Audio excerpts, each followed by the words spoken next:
All right, here we go. We're getting started with Sessions with Sam. My name is Eric Johnson, and we're fixing some sound issues here real quick. There we go. Oh, rough start. There we go. Fixed. Okay.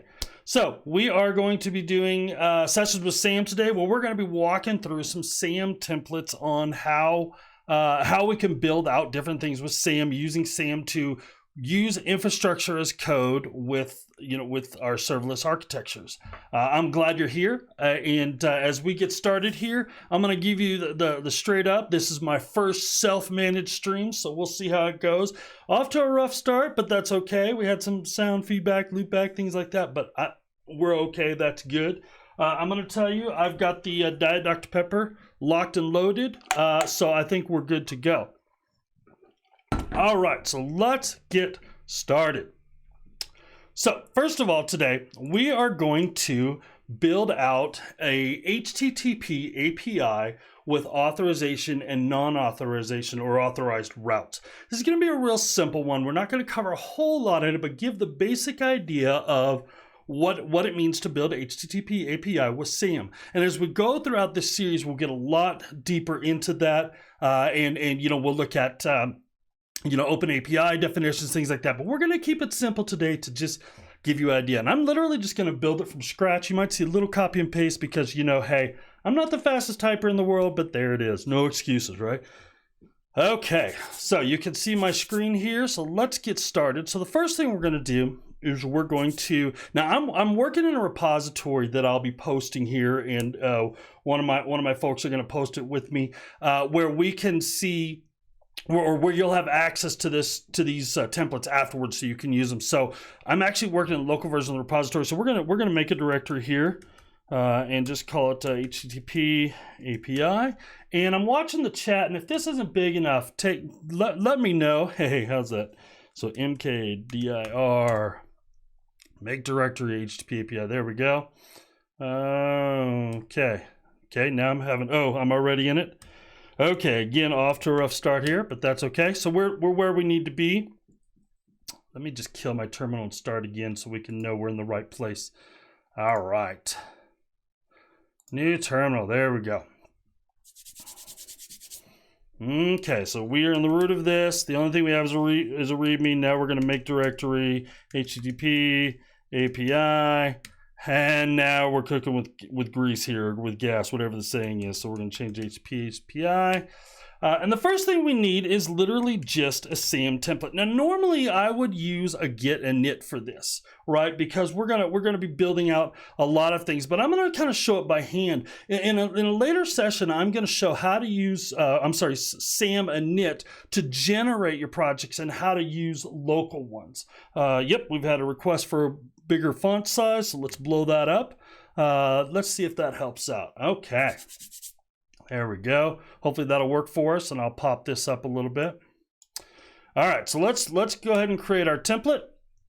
And under the HTTP API here, we've got a template here, and we're going to just do the standard starter. All SAM templates need this, and this one I'm just going to copy and paste.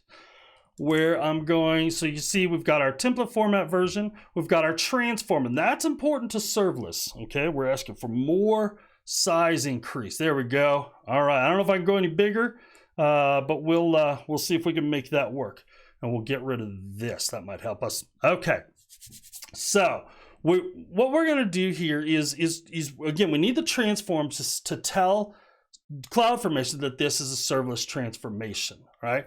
I got a description. I'm just going to call it HTTP API. All right. So the next thing we're going to do is we're going to go ahead and build out a couple of things. So first of all, I'm going to make use of the globals. I will add some lambdas later here. So I'm going to make use of our global section. And for my functions, I'm going to have a timeout of 5. 5 seconds is fine here. Alrighty. And we're going to say the other thing that's important to me is I'm going to set my handler. So this is how I set up most templates, and later I'll show you how to make this a template for templates that you can pull into your projects. Alrighty, let's take a look at our chat. Looks like we've got the font should be good. All right, So we're going to say, so in here, I just say Lambda handler, okay? And so that's how I do that. Let's lowercase that because I'm a JavaScript guy. It tends to be how I go. Okay, and then finally, our runtime that we're going to be using on this is we're going to use Node.js 12, right? Now, and most of the work we're going to be doing today is really about the template itself, but I'm choosing this runtime because that's what I know. Okay, so what that does is that sets my globals. That says for every function that I create, we're going to have, it's gonna set a timeout of 5, it's gonna set a handler with app.lambda handler, and it's gonna set a runtime. So all my lambdas going forward should have a handler in it, or my lambda functions in my code should have a handler in it called lambda handler. And we'll change the location of those in the function description itself.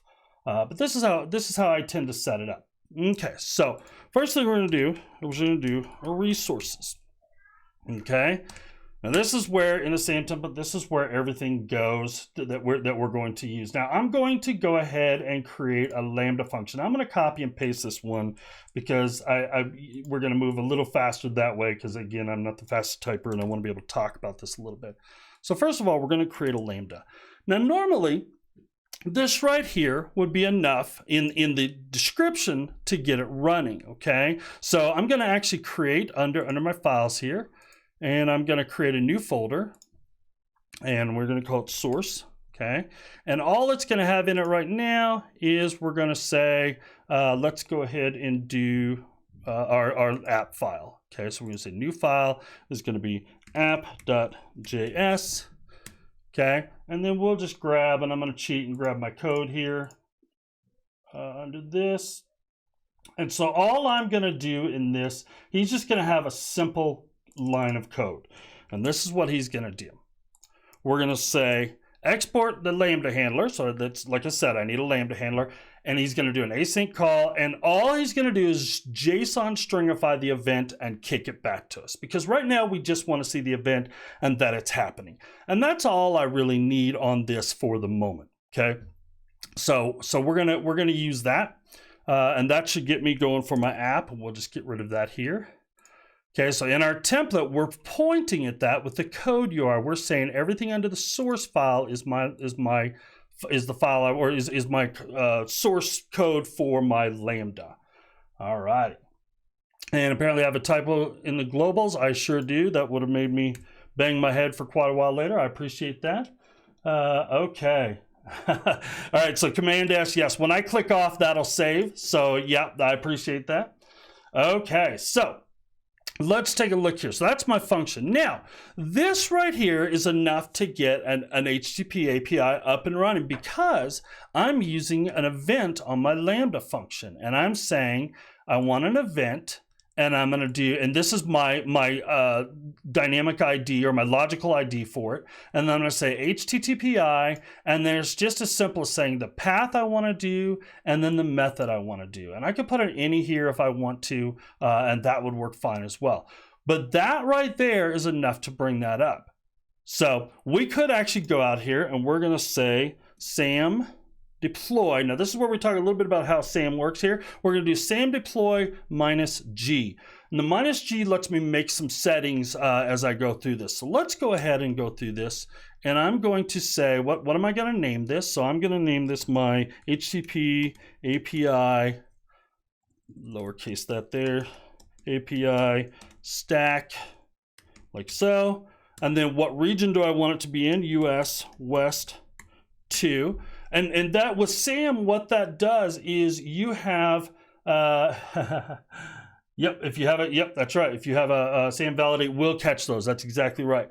So with US West 2, what it's going to do is it's going to, now I already have one existing, but if I don't, it's going to create the bucket to store the code in. No more managing buckets and things like that. The last thing it's going to ask is, hey, do you want to confirm changes before you deploy? No, I don't need to confirm changes right now. And this is the ever important CLI IAM role creation. It's saying, hey, we're going to create some credentials. Is that okay with you? You need to understand that. And yes, you need to default that. If you say no, then we have some issues.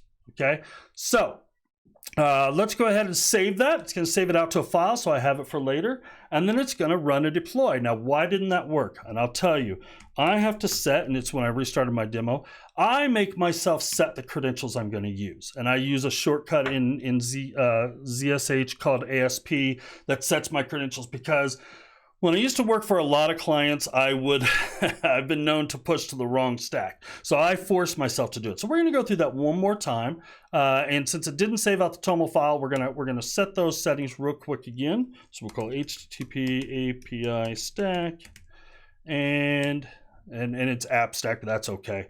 US West 2, and finally we'll default to the rest of these. And now we've got a deploy going through. Okay. Oh my ZSH for the win. That's right. All right. So what this did, and I'm going to bring this up so you can see what's going on here, is it actually shows what I'm going to be building out. So it shows I'm going to have a role, a Lambda permission, the function itself, a stage, and I'm using the API Gateway v2 resource declaration, and then the API. And then it shows down here the status. And in just a moment, we should be rolling here. Now, the next time we deploy, it'll only update what we need, so it won't take as long. And then once these are out, it will show everything we've got. And there we've got it. And we had a successful deploy. So I can go over to my API gateway, and in here it'll show the HTTP app stack, or however you want to call that. And if I jump in here, I can grab, you can see I've got my default stage, I've got an invoke endpoint, and then you can see that on the routes, I've got a simple route on get that is connected to integration, or to the integration that I built for the Lambda. So let's just see if that's working to make sure, because that's a good thing. All right, so we're going to pop up here, and there we go. Good, it worked. So there's the event. All right, so then notice I'm using event 2. If you've heard some talk about this, we've actually updated the event types that we can use, or the event payload that comes from HTTP API to Lambdas. And what this means is that what this means is that you can have a version 1, which was the old payload that went through, and you can have version 2, which is this. It's a much more concatenated, cleaner version of it. If you use version 2, you can also change how you respond to that. And you'll notice in my Lambda, I just sent back a simple event. I didn't have to wrap it with a status code. I didn't have to wrap it with a body or anything like that. HTTP API will automatically look and think, oh, you're using v2. I know by any core settings that you may have made, which I haven't done any yet, that this is how the response should look. Okay. All right. So let's jump back over here to my code. And let's update this. I'll bring my thing back down here. So now, with that, I've done some settings, but I want to get a little more granular with the HTTP API. I want to be able to set more settings with this. So let's take a look and see what we can do with that. And I'm actually going to declare the HTTP API itself as well. And I like to do that above actually here. Okay, so we're going to call it, here's my HTTP API resource, and of course it is of a type AWS serverless. Nope, don't need to capitalize all that. Serverless. I'm trying to do the, and then we'll go HTTP API like so. Okay, and then we're going to do the properties, and you're watching my spelling, right? Okay. All right, excellent. So with that, then we're going to go down here. Let me give it an extra space there so I have it. And then there's a couple of things I'm going to do. First thing is I'm going to build, let's do the cores first, okay? So with the HTTP API, you can set your core settings through a cores configuration. Cores configuration like so. Okay, and it's very simple now. And what this does, let me stop here for a minute and explain. What this is going to do is this is how HTTP API is going to mock your response, especially if you have a pre-flight or an options call. So what it's able to do is you're able to say, I got a typo on line 13. Someone's helping me out a lot. Yes, thank you very much. This is Eric Johnson typing. This is I've always thought I could be a better coder if I could spell right.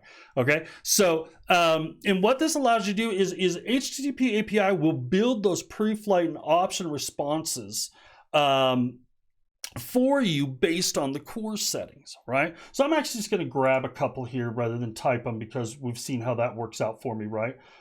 So let's grab the cores. And really all we're doing is a simple get right now. So as you saw, it's already going to work, but let's get specific anyway. And so I could say, here's the methods that I'm going to allow. I'm going to allow get, and I'm going to allow origin of, and you can add multiple origins, and the HTTP API will handle that for you. And see, I can add, like I'm just adding localhost right now, so I could test from local. But I could go in here and say, you know, www or https mysite.com, something like that. So that sets up the cores, and I'll actually probably do an entire session on cores because there's a lot about cores that can cause some fun for you. So, all right. So now let's go ahead and set up. We're going to set up an auth. Okay. So that's the reason why I declared a separate HTTP API resource, because I want to be able to add an authentication to it. So let me just copy that in, and then I'll explain it. Okay, so we're going to go down here into properties, and I'll actually add that beforehand. And there you go. So now I have what I'm calling the logical name user auth. I have some authorization scopes that I'm saying, hey, these should be part of it. Now, scopes are not security, right? I mean, we say, hey, you should have asked for these to get to this, but don't do this as your primary security. These are what the application, scopes define what the application has access to on the user, not necessarily what the user has access to on the application. So understanding that. I'm going to tell it where to find that. So I'm going to look for the token in the request.header.authorization. Okay, and my issuer, I'm using Cognito on the back end. Now, next week, I'm going to actually build that Cognito stack so you can see that in action. And what it takes to build a Cognito stack to work with JWT and pass this information. So hopefully you'll come back and watch that. Next thing I'm going to do is I have the issuer, again, the Cognito, and I need to tap on my user pool. Now, notice I'm doing some interpolation here where I'm saying substitute this for the user pool ID. I haven't added that yet, so we'll add that in just a second. For the audience, I'm saying, hey, you have to have this audience. Now, audiences are OR. So if I have multiple audiences, no pineapple on pizza talk. I'm seeing that in the sideline here, and I will pull the internet over if we talk about pineapple. So anyway, what I'm able to do here is I can add multiple audiences. So I can say you can either be this or this or this. So you can see where this would say, hey, I authenticated with this application, but it allows that. Or I authenticate with this application that allows that. So, all right. Okay. So I'm just going to have one audience. Now, we need to build some parameters to add that. So let's go here real quick. And I'm just going to copy those in because I'm referring to some parameters. Let's build out our parameters. And there's two things I want to add. Let me actually add the parameters tag. Okay. All right. Check me. Did I spell that right? And let me set my YAML back up right. Okay. All right. So now I can say the user pool ID, because specifically for Cognito, we need to pass a user pool for the issuer, and then the audience. And what am I going to do? In this specifically, I'm going to use the client ID. Every application that you build in Cognito is going to have a client ID, and I'll dig into that more next week, but that's what I'm going to pass in. Okay. So now I'm going to go down here, and you can see where I'm referencing that audience. And then I've got my core setup. So we've set up an authorizer. It's really that simple. We've got our identity source. We're going to pass it in, and we've got our issuer, and there you go.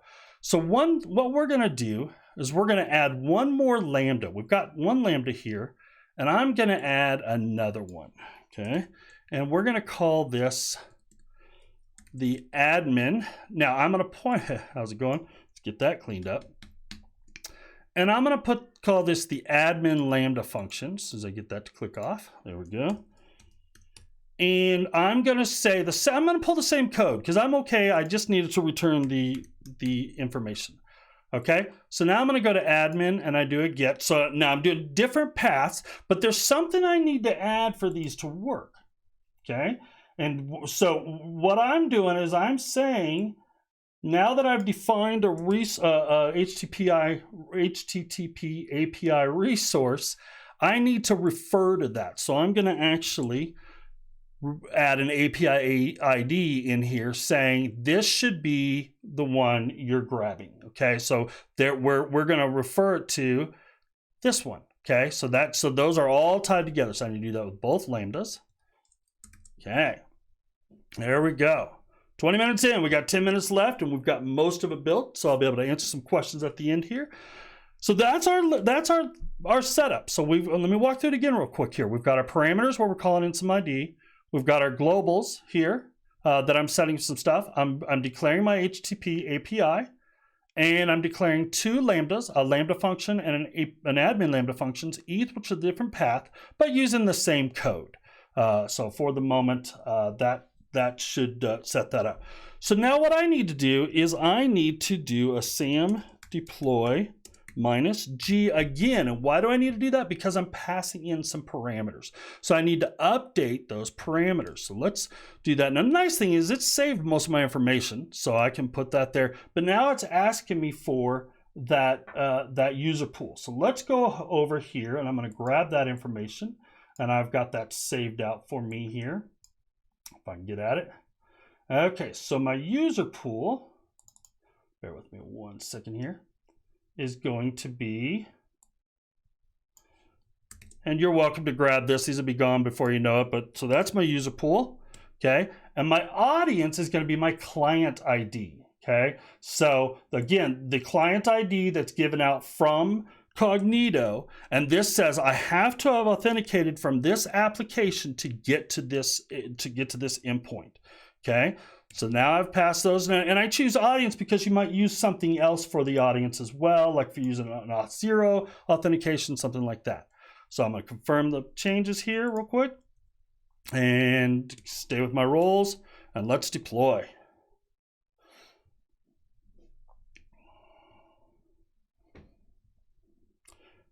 Yep, hang on a sec. Unrecognized resource type. Look at that. I must have typed it wrong. Serverless. That's all right. I can fix that. That's what happens when you type. Yeah, hey, you know what? It should be double colons. I think someone pointed that out in the chat. There you go. So kudos to you. You get extra points in the sessions with Sam. There you go. Alrighty. So we're going to do that again. No problem. Now we should be able to just go through, and that should be saved. So we're just going to SAM deploy. Let's make sure all the information. Yes, I'm passing my audience and everything.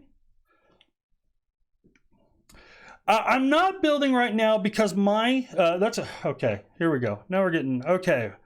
Invalid service application, okay, resource is invalid, okay. For resource type, okay, so somehow I have typed in the wrong thing, so bear with me 1 second, and that's all right.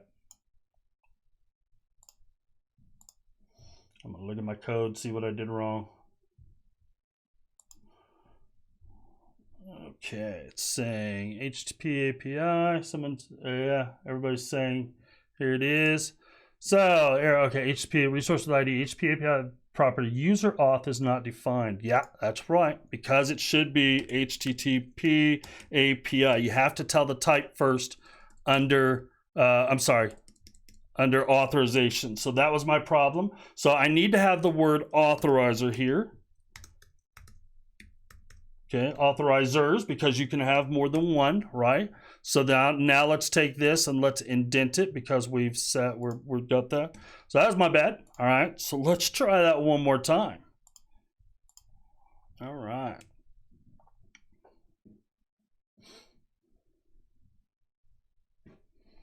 Okay, and while we're waiting for that, if you've got your data, okay, here we go. I keep hitting the wrong thing. Type AWS serverless.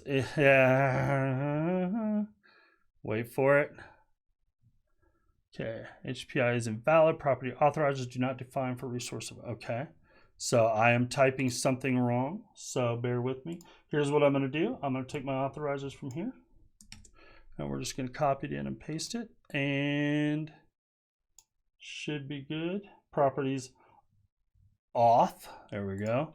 Yeah. Hey, folks, I'm not reading my own notes very well, and I apologize for that. This is those things you'll edit when it goes out. So we have auth, then we pass in the authorizers, because you can also set a default. There's some other parameters we can set. So that this should do it. We are golden now. I need to read my own stuff. Okay, so while that's building, if you've got your Diet Dr. Pepper, take a drink. That was a good sign. We're changing these out. All right, so we've just got 5 minutes left while that's building out. I'm going to do one more thing here. Should put my outputs, but that's all right. Okay, so while that's building out, I'm going to grab our API endpoint, which is this, and we're going to actually move over to Postman. Okay, if you're not familiar with Postman, Postman's great for testing things. So we're going to go here, and we're going to test this. Okay, let's make sure the build is there. Okay, we're almost there. And I think everything is in place. Okay.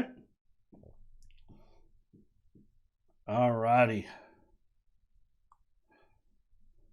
Okay, so I think everything is in place. We are good to go. So on Postman, we're going to try this now and see what happens. So this is the non-admin link. So let's do a send. Okay. And we're saying, I probably have the wrong, let's get the right, I may have, oh, because I added that, I had to change the API. So what happened there is because I added the separate HTTP API resource, I have to go grab, it actually recreates the API. So you got to grab the new link. So that's what I'm going to do real quick. Okay. And let's post that. No authorization on this one. And there's the data. Okay. So let's do this again, but let's add the admin. Theoretically, we should after, okay, so I messed up something on my thing here, path admin. Oh, I know what it is. So we can fix this real quick here. Okay, so here's what's missing. And boy, you're learning a lot from me today. I need to add the authorizer that I'm going to use to the actual Lambda. Okay, so I'm because I didn't set a default authorizer. I can say a default authorizer if I want, but I didn't set that because later we'll separate these out. I want one not authorized and one authorized. So we're going to push this one more time. Okay, it's just same deploy. It should go pretty quick. Okay, and that'll tell this Lambda, the admin function, to say, hey, from now on, I want you to use the authorizer, user auth, and then notice that the Lambda function itself is not authorized. So you can mix and match them as you need so that they're separate. If you do need to, if you say, you know what, everything behind mine is going to be, be authorized, then you could do something as simple as going up to the HTTP API under authorizers, or under the auth tag actually, and you can add this, default authorizers user auth. Okay, so that would make it so everything is. I'm going to comment that out for now because we don't want that at the moment. So let's go back to my Postman. Let's do a send here, and now we're unauthorized. Okay, so that's good. So let's go ahead and get an access token. Okay, so these are the information I need. You've got my secret client ID. Again, this will be going away pretty soon. I built this into Cognito, so I'm going to go ahead and request the token. Okay, and I'm signing in on a different screen. This is a hosted authentication. Okay, now I get two tokens. I get an access token and an ID token. When I hit use token, Cognito or Postman is going to use the access token. There are some times, we'll talk about next time, where we need to use the ID token. But there you go. That, with a few mistakes in there, and you get to watch me debug, that is how you build an HTTP API SAM template. I'll be uploading this in about the next 10 minutes up to, let me show you the repo here as we're talking. Okay. So here's the end of what we're doing. So you can see I've got a template. It's also been posted where github.com single digit SAM template examples. I'll be posting that in about 10 minutes. Next week, again, we're going to talk about the Cognito backend for HTTP API. And I encourage you at the top of the hour at 11 p.m. PST to head on over to twitch.tv Rob Sutter, where he's going to be talking about a lot of serverless as well. And I'm going to answer a few questions if I need to, and then we're going to shut this down. Man, I appreciate you bearing with me on the first ever running the Twitch session and building the SAM templates. I appreciate you being patient with me as I fix my problems. But hey, that's part of being a developer, is debugging issues. All right. Can SAM run authentication locally? No, SAM cannot run authentication locally. Are you planning to describe nested stacks in the near future? Just wondering if yes. Yes, I will be planning to discuss nested stacks. I'm going to cover a lot of different cloud formation ideas with SAM and things that don't work in SAM and different things like that. So thank you all for your for attending, and I will see you next week. And I encourage you to join me on Tuesday for Happy Little APIs, where we talk all about APIs in general. And that's 10 o'clock, same place, same channel, 10 o'clock PDT. And I'll have Ran Ribbensaft from Epsagon who will be joining me. All right. Thank you so much. Y'all have a great day. I'm out.